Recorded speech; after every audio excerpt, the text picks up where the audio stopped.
Good morning, students. I am Miss KB Kadam. Today I have to start unit number 3rd, ratio, proportion and percentage. So ratio, proportion and percentage. So first of all we start the ratio. Ratio means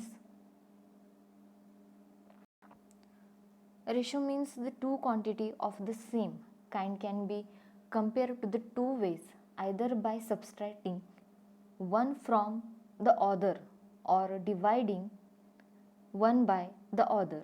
When we divide one quantity by another measured in the same units, the result, which is usually a fraction, is called a ratio. And ratio is the pure number free from units.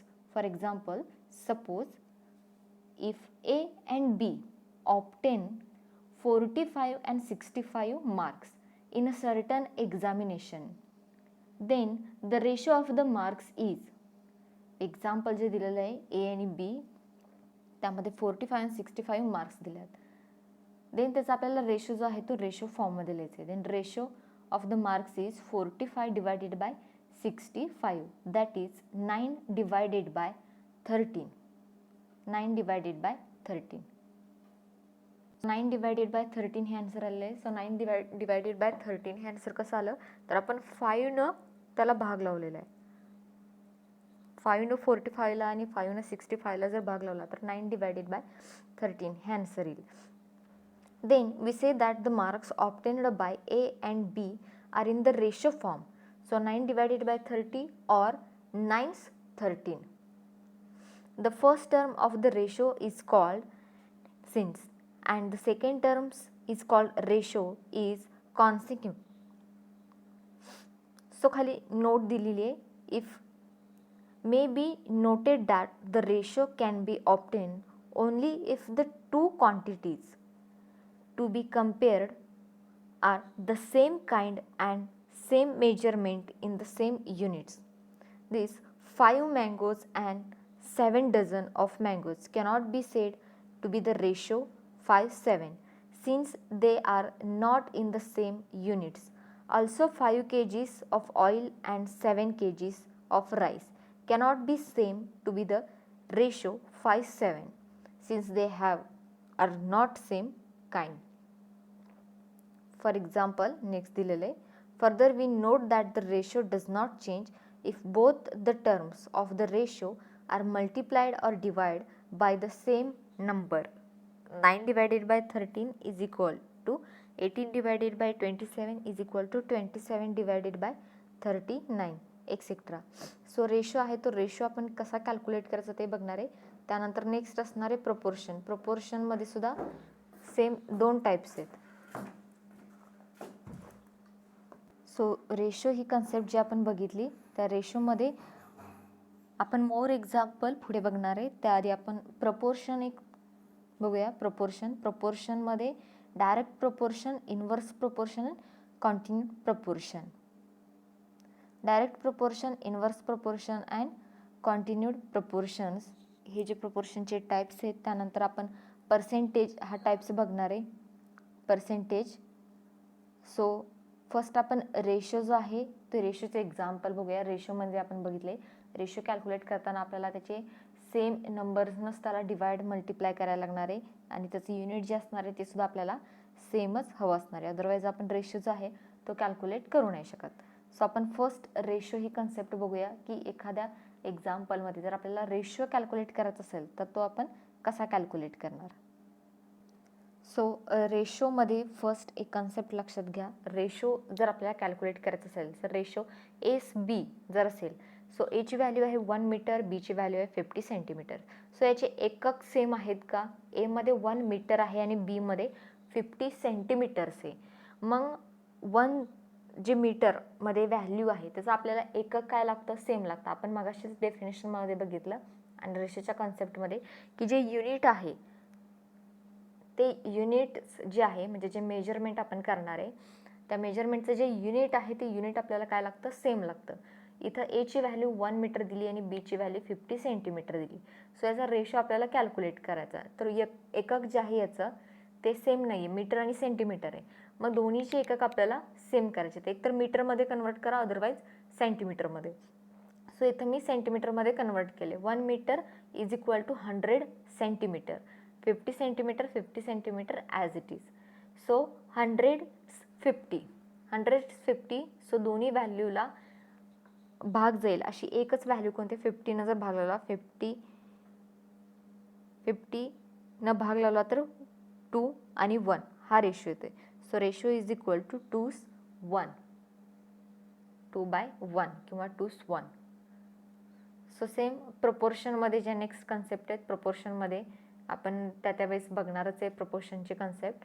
So रेशोचं example घेऊया. First example, नेहमी रेशोमध्ये लक्षात ठेवायचं unit जे आहे त्याचं एकक हे आपल्याला सेमच लागणार आहे, अदरवाईज आपण रेशो कॅल्क्युलेट करू शकत नाही. So example number first, if AB is equal to 3:4 and B/C किंवा BC is equal to 6:7 then find ABC. So आपल्याला ABC तिन्हींचा रेशो जो आहे तो कॅल्क्युलेट करायचा आहे. सो फर्स्ट ऑफ ऑल मी ABC हे तिन्हीही अल्फाबेट 1 by 1 लिहून घेतले. SBBC, A/B B/C हे लिहून घेतले.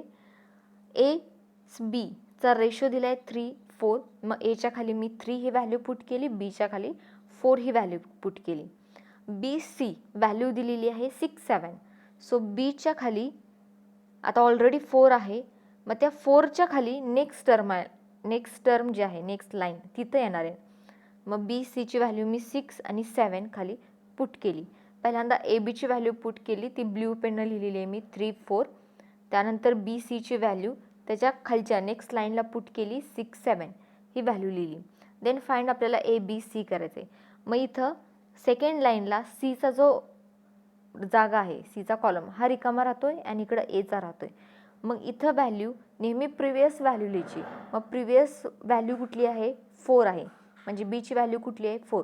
मग ती व्हॅल्यू ॲज इट इज इथं पुट केली 4. इकडं 6 ही व्हॅल्यू आहे, मग इथं पण Aच्या ठिकाणी व्हॅल्यू कुठली येणार, 6 येणार. त्याच्या समोरची व्हॅल्यू घ्यायची, खाली कीची किंवा वरची व्हॅल्यू घ्यायची नाही, अदरवाईज आन्सर आपला आहे ते रॉंग येणार. मग इथं Cची व्हॅल्यू पुट करताना प्रिव्हियस व्हॅल्यू 4 आहे म्हणून Cची व्हॅल्यू सुद्धा 4 ही पुट केली. इथं Aची व्हॅल्यू खाली पुट करताना Bची व्हॅल्यू त्याच्या पुढची व्हॅल्यू 6 आहे, मग Aची व्हॅल्यू सुद्धा 6 पुट केली. देन नेक्स्ट आता हे आपल्या व्हॅल्यू सगळ्या पुट करून झाल्या, 3 4 4 6 6 7. देन नेक्स्ट करायचं मल्टिप्लिकेशन, जे की थेअरीमध्ये बघितलंय. मल्टिप्लिकेशन आपल्याला करायचं आहे जेव्हा आपण व्हॅल्यू पुट करू, सेम व्हॅल्यू कन्सिडर करून जेव्हा त्या रेशो फॉर्ममध्ये आपण व्हॅल्यू पुट करू त्यावेळेस तिथं मल्टिप्लाय करायचे, जे की थेअरीमध्ये आपण बघितलंय. सो 7 × 4 28, 6 × 4 24, 3 × 6 18. सो आता हे तिन्ही ज्या व्हॅल्यू आहेत 18, 24, 28, तर याला भाग जातोय का, अशी कोणती व्हॅल्यू असेल. पण नेहमी लक्षात ठेवायचं भाग हा एकाच व्हॅल्यूने घालवायचा. एका व्हॅल्यूनं भाग जात असेल तरच तो आपण खाली भाग घालवणार, अदरवाईज घालवणार नाही. किंवा 2 व्हॅल्यूला जात असेल आणि तिसऱ्या व्हॅल्यूला जर जात नसेल तर भाग घालवायचा नाही, आहे असा ठेवायचा रेशो तो. मग इथं 2 न भाग लावलेला आहे, 92, 18, पुन्हा इथं पण 12 आलेलं आहे, इथं 14 आलेलं आहे. सो रेशो आलेला आहे 9, 12, 14. हे झालं आपलं फायनल आन्सर, 9, 12, 14. काय केलं आहे, सिम्पल मेथड यूज केली. ABC 3 रेशो फाइंड करायचे आहेत म्हणून SB BC, A/B B/C. ABची value 3 4 दिली, ती 3 4 खाली व्हॅल्यू इथं पुट केलेली आहे. Cची व्हॅल्यू नाही आहे त्यामुळे तो तसाच ठेवलेला आहे. नेक्स्ट लाईनला BCची व्हॅल्यू दिली, मग नेक्स्ट लाईनला Bची व्हॅल्यू 6 पुट केली, Cची व्हॅल्यू 7 पुट केली. जी राहिलेली व्हॅल्यू आहे C आणि Aची, जी जर रेड पेननं व्हॅल्यू लिहिली ती कुठली लिहिली, प्रिव्हियस व्हॅल्यू लिहायची. मग 4 आहे त्यामुळे इथं 4 पुट केलं, इकडे 6 आहे त्यामुळे 6 पुट केलं. And then next multiplication, 7 × 4 28, 4 × 6 24, 3 × 6 18. Then next ह्या सगळ्या व्हॅल्यूला डिवाइड केलेलं आहे. सो 2 ने डिवाइड केले, 9, 12, 14 हा आलेला आपला फायनल रेशो. इझी कन्सेप्ट आहे. त्यानंतर आता सेकंड एक्झाम्पल घेऊया. example number second. If SB is equal to 2 3, BC is equal to 4 5, then find ABC. SB is equal to 2 3 किंवा A by B is equal to 2 3, B by C is equal to 4 5, then find ABC. So first put करा value ABC, SB, BC. So AB ची value 2 3 put केलेली आहे, A ची value 2, B ची value 3. Then next BC आहे, मग खालच्या next लाईनला B ची व्हॅल्यू 4, C ची व्हॅल्यू 5. देन सिमिलरली पहिल्या एक्झाम्पलमध्ये जी मेथड फॉलो केली तीच फॉलो करायची. सेम व्हॅल्यू आहे इथं 3 3 पुट केली, इकडे 4 व्हॅल्यू पुट केली. Then multiplication. सो 5 × 3 15, 5 × 3 15, 3 × 4 12, 2 × 4 8. सो 8ला भाग जातोय, 12ला भाग जातोय, पण 15ला भाग जातोय का? नाही जात. 2 आपण भाग लाव किंवा 4 भाग लाव किंवा 3 भाग लाव, पण 15ला भाग जातोय का? नाही जात. 3 जर भाग लावला तर 12 आणि 15ला जाईल, पण 8ला जाणार नाही. 2 भाग लावला तर 8 आणि 12ला जाईल, पण 15ला जाणार नाही. 4 भाग लावला तरी 8 आणि 12ला भाग जाईल, पण 15ला जाणार नाही. त्यामुळे हे ॲज इट इज इथं कॉन्स्टंट ठेवायची. त्यामुळे हा आला आपला final ratio. 8 12, 12 15, 8 by 12, 12 by 15. So ABC चा रेशो आला 8 12 12 15, 8 12 15.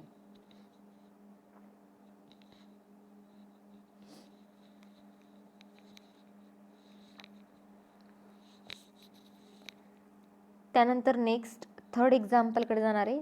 Example number third.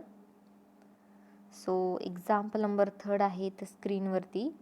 If SB is equal to 2 3, BC is equal to 3 4 and CD is equal to 4 5, then find ABCD.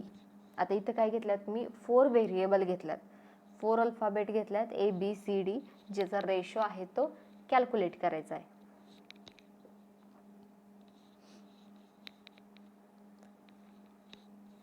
So नेहमीप्रमाणे ABCD as it is randomly लिहून घेतल्यात. ABCD. SB ची value 2 3 blue पेननं लिहिली. BC ची value next लाईनला 3 4 लिहिलेली आहे. त्यानंतर नेक्स्ट लाईनला CD ची व्हॅल्यू 4 5 ही लिहिलेली आहे. त्यानंतर ज्या राहिलेल्या व्हॅल्यू आहेत त्या ॲज इट इज पुट केल्यात. पहिल्यांदा CD ची व्हॅल्यू, मग प्रिव्हियस व्हॅल्यू B ची काय आहे 3, त्यामुळे दोन्हीची व्हॅल्यू 3 3 पुट केली. त्यानंतर नेक्स्ट लाईनला सेकंड लाईनला 4 ही व्हॅल्यू C ची, त्यामुळे D ची व्हॅल्यूसुद्धा 4 ही पुट केलेली आहे. नेक्स्ट थर्ड लाईनला AB ची व्हॅल्यू लिहायची, C ची व्हॅल्यू 4 आहे म्हणून AB ची व्हॅल्यू 4 4 पुट केली.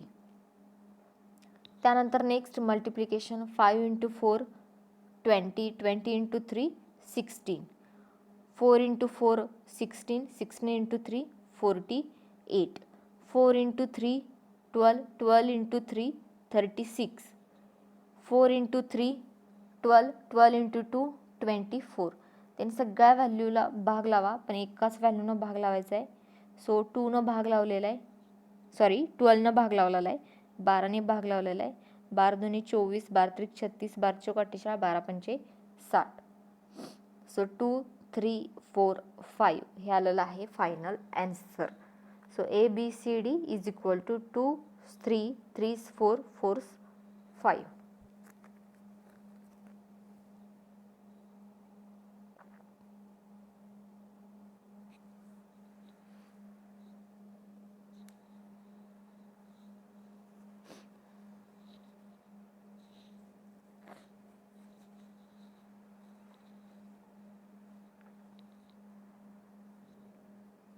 Okay, then next example number 4th.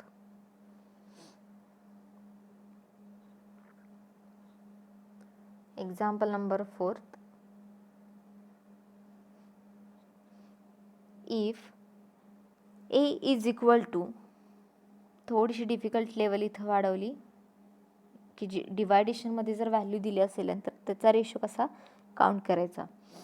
If a is equal to 2 divided by 5 into B and b is equal to b is equal to 3 divided by 7 into c, then find SB BC is equal to. If A is equal to 2 divided by 5 into B and B is equal to 3 divided by 7 into C, then find SB BC is equal to. So first of all we put the value of A and B. So A is equal to 2 divided by 5 into B, B is equal to 3 divided by 7 into C. So first of all we solve A is equal to. So A is equal to 2 divided by 5 into B. So randomly ratio जो आहे तो ratio आधी put करून घ्यायचा, जो की previous एक्झाम्पलमध्ये म्हणजे जे स्टार्टिंगला 2 व्हॅल्यू घेऊन जो रेशो आपण कॅल्क्युलेट केला 9 डिवायडेड बाय 5 किंवा 5 डिवायडेड बाय 7 किंवा 45 65 ही जी व्हॅल्यू होती तिथं आपण जो रेशो कॅल्क्युलेट केला सेम तसाच 8 divided by B is equal to 2 divided by 5. So S B is equal to 2 5. Same B is equal to 3 divided by 7 into C, B divided by 7 is equal to 3 divided by 7. So B C is equal to 3 7. So A B C A बीची value put केली 2 5, बी सीची value put केली 3 7. Similarly सीची वरती value put करताना red पेननं put केलेली आहे, because बीची जी प्रिवियस व्हॅल्यू आहे 5 आहे त्यामुळे आपण सेम व्हॅल्यू पुट केली सीला 5. सेम इकडं बीची व्हॅल्यू 3 आहे आणि एची व्हॅल्यू पुट करायची त्यामुळे तिथे सुद्धा सेम व्हॅल्यू 3 पुट केली. Then next multiplication 5 into 7 is equal to 35.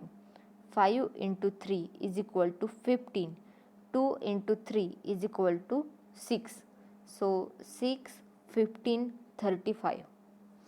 6, 15, 35. 6, 15, 15, 35. So ABC is equal to 6, 15, 35. ह्याला आपलं फायनल आन्सर. बिकॉज इथं पूर्ण भाग जात नाही, 15 35ला 5 जातोय पण 6ला जात नाही. सो फायनल आन्सर आलेलं आहे हे.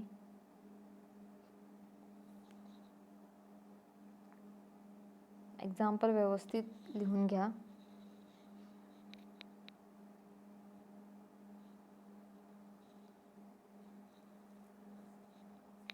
Then next example number 5. Example number 5. If SB is equal to CD is equal to EF is equal to 3.5. Equality इथं यूज केलेली SB, CD आणि EF. SB equal to CD equal to EF equal to 3 5. Then find M into A plus N into C plus O into E bracket complete. Second bracket मध्ये M into B plus N into D plus O into F. So okay, first of all we write down the equality. SB is equal to CD is equal to EF equal to 3 5. So ratio फॉर्ममध्ये convert करा. A divided by B is equal to C divided by 7 is equal to E divided by F is equal to 3 divided by 5. So हे equality फॉर्ममध्ये लिहिले आहे because equal साईनमध्ये आहे त्यामुळं ACE ह्या तिन्हीची value झाली 3 आणि BDF ह्या तिन्हीची व्हॅल्यू 5 आली. म्हणजे Aची व्हॅल्यू 3 आहे, Cची व्हॅल्यूसुद्धा 3 आहे, Eची value equal to 3. B is equal to 5, D is equal to 5, F is equal to 5. Then next जे खाली फाइंड करायला दिलेलं आहे जे दोन्ही ब्रॅकेट ते आपण रेशो फॉर्ममध्ये कन्वर्ट करूया. So M into A plus N into C plus O into E divided by M into B plus N into D plus O into F is equal to M into A. Aची value काय आहे 3, मग M into 3 plus N into C, सीची value 3 आहे, put केली, plus O into E, ईची value 3 put केली, divided by M into 5 plus N into 5 plus O into 5 because B D एफची व्हॅल्यू आहे 5. सो 5 5 5 पुट केली. सो नेक्स्ट लाईनला next step is equal to 3 commonly बाहेर काढलेला आहे. सो 3 इंटू ब्रॅकेटमध्ये शिल्लक राहिले M plus N plus O divided by 5 commonly बाहेर काढला. सो ब्रॅकेटमध्ये M plus N plus O is equal to, so M plus N plus O आणि एम प्लस एन प्लस ओ गेट कॅन्सल, सेम टर्म आहेत त्यामुळे cancel केल्या. So 3 divided by 5. So ratio is equal to 3:5. हे आलं आपलं final answer.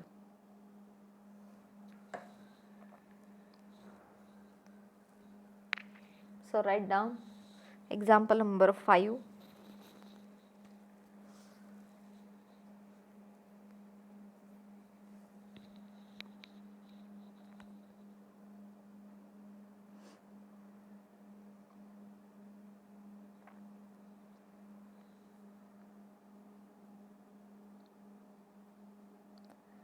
त्यानंतर next example number 6. If S B is equal to 2:1, A cube minus B cube is equal A cube minus B cubes A cube plus B cubes is equal to question mark. So first दिलेला आहे आपल्याला S B is equal to 2:1. इकडे पण A B ह्या दोन्ही value आहे, दोन्हींचा cube आहे. सो फर्स्ट ऑफ ऑल आपण रेशो फॉर्ममध्ये लिहूया. S B is equal to 2:1 means a divided by b is equal to 2 divided by 1.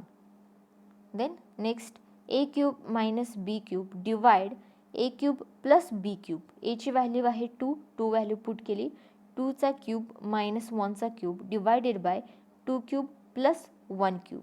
So 2 चा क्यूब 8 मायनस 1 चा क्यूब 1 डिवायडेड बाय 2 चा क्यूब 8 प्लस 1 चा cube 1.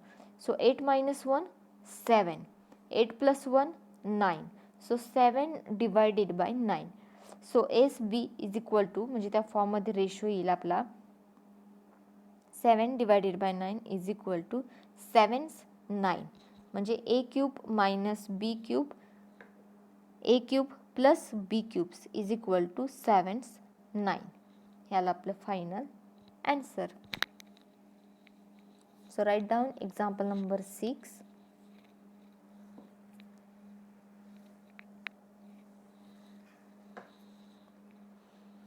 So next example number 7. Example number 7. If a b is equal to 3:4, b c is equal to 7 9, C D is equal to 5 7, then find S D. Find S D. So first of all put करून घ्या value S B आणि C D because A B C D 4 alphabet आहे, त्यामध्ये A आणि D चा ratio calculate करायचा आहे. So A B C D. So value put करा A B ची व्हॅल्यू आहे 3:4 जी की ब्ल्यू पेननं पुट केली 3:4. त्यानंतर बी सीची व्हॅल्यू 7 9 पुट केलेली 7 9. सी डीची व्हॅल्यू 5 7 पुट केली. देन जिथं नेक्स्ट जे बॉक्स शिल्लक राहत आहे तिथं काय होती आपली previous same value. So 4 4 C आणि डीची व्हॅल्यू काय आली 4 4. सेकंड लाईनला डीची व्हॅल्यू 9. सेम थर्ड लाईनला ए आणि बीची व्हॅल्यू काय आली 5 5 आणि सेकंड लाईनला 7 व्हॅल्यू.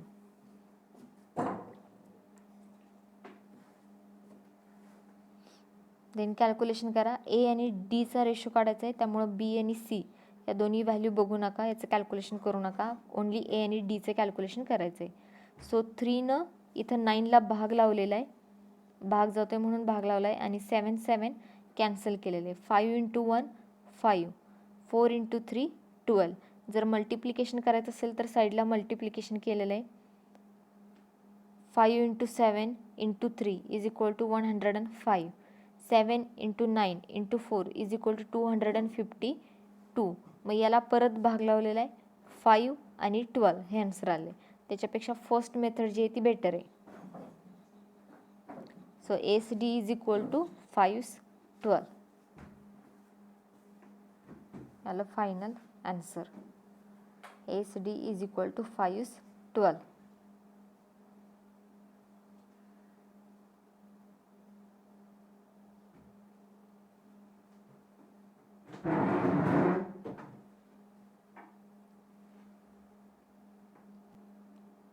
SD आन्सर येते का बघा. 5 12 दोन्ही मेथड यूज करा.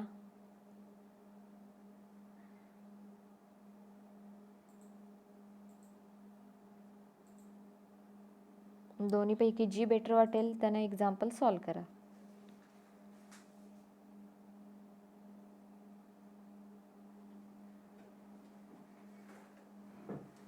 नेक्स्ट घ्या 8 नंबरचं example number 8. The duplicate ratio of 3 4 is the duplicate ratio, the subduplicate ratio, the triplicate ratio आणि the subtriplicate ratio. हे इम्पॉर्टंट आहेत. मोस्ट ऑफ हे क्वेश्चन विचारले जातात एक्झाम्पलला. म्हणजे ज्या बाहेरच्या MPSC UPSCच्या ज्या एक्झाम असतील तर त्यामध्ये the duplicate ratio, the subduplicate ratio, the triplicate ratio, subtriplicate ratio हे विचारले जातात. So first the duplicate ratio 3 4 is. Duplicate ratio म्हणजे square. A square B square is equal to 3 square 4 square. मग 3चा square 9, 4चा square 16. Easy आहे. त्यानंतर second subduplicate ratio 4 16. Subduplicate ratio म्हणजे square root. A square roots B square roots under root of 4 root of 16. Root of 4 is equal to 2 and root of 16 is equal to 4. So ratio काय आला 2:4. Same third 10 नंबरचं example घ्या. The triplicate ratio of 2:3 is. Triplicate ratio म्हणजे cube. A cubes B cubes is equal to A आणि B ची value काय आहे 2 आणि 3. व्हॅल्यू पुट करा. A ची व्हॅल्यू 2 क्यूब, B ची व्हॅल्यू 3 क्यूब. 2चा क्यूब 8, 3चा cube 27. So ratio is equal to 8:27. Similarly next 11 नंबरचे एक्झाम्पल. 11 नंबरच्या एक्झाम्पलमध्ये काय म्हटलंय the subtriplicate ratio of 8:27. Sub triplicate ratio म्हणजे क्यूब रूट. क्यूब रूट काढायचे.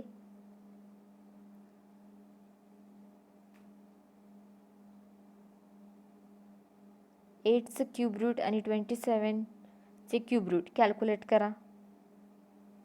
काय येईल 8चं क्यूब रूट 2 आणि 27चं क्यूब रूट 3. सो रेशो काय आला 2:3.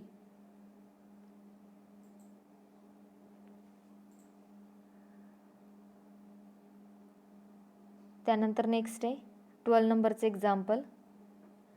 12 नंबरच्या एक्झाम्पलमध्ये काय दिले the inverse ratio of 3:2 is.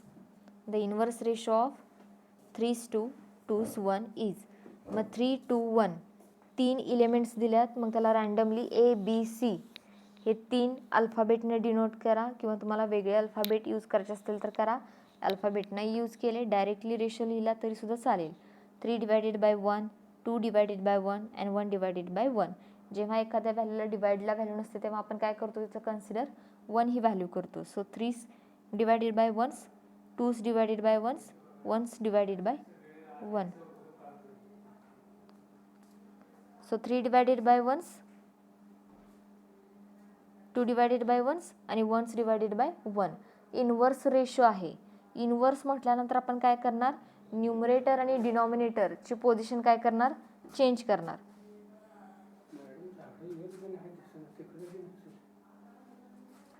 So numerator आणि डिनॉमिनेटर जर चेंज केले तर काय येतील 1 डिवायडेड बाय 3, 1 डिवायडेड बाय 2 आणि 1 divided by 1, 1 divided by 3, 1 divided by 2 आणि 1 डिवायडेड बाय 1. सो रेशो हा आपला आलेला आहे 1 डिवायडेड बाय 3, 1 डिवायडेड बाय 2 आणि 1 डिवायडेड बाय 1. हे आलेलं आहे आपलं फायनल ॲन्सर. सो रेशोची कन्सेप्ट सगळ्यांना समजलेली आहे का बघा. त्यानंतर आपण नेक्स्ट घेणार आहे प्रपोर्शन्स. प्रपोर्शनचे 3 टाइप्स आहेत, डायरेक्ट प्रपोर्शन, इन्व्हर्स प्रपोर्शन आणि कॉन्टिन्युअस प्रपोर्शन्स. 3 टाइप्स आहेत जे की आपण नेक्स्ट लेक्चरला कंटिन्यू करूया.